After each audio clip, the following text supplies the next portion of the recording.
वा शिरवाडकरांची एक अर्थपूर्ण कविता.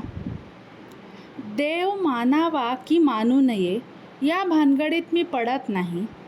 आपल्या मान्यतेवाचून देवाचं काही अडत नाही. ज्यांना देव हवा आहे त्यांच्यासाठी तो श्वास आहे. ज्यांना देव नको आहे त्यांच्यासाठी तो भास आहे. आस्तिक नास्तिक वादात मी कधीच पडत नाही. आपल्या मान्यतेवाचून देवाचं काही अडत नाही. हार घेऊन रांगेत कधी मी उभा राहत नाही. पाव किलो पेढ्याची लाच मी देवाला कधी देत नाही. जो देतो भरभरून जगाला त्याला मी कधी देत नाही.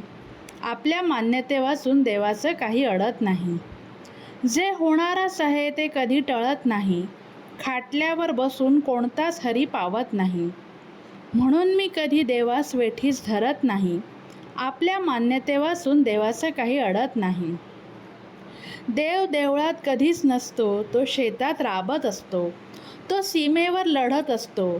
तो कधी आनंदवनात असतो, कधी हेमलकसात असतो. देव शाळेत शिकवत असतो. तो अंगणवाडीत बागडत असतो. तो इस्पितळात शुश्रूषा करीत असतो. म्हणून ह्यांच्यातला देव मी कधी नाकारत नाही. आपल्या मान्यतेवाचून देवाचं काही अडत नाही. कुसुमाग्रज.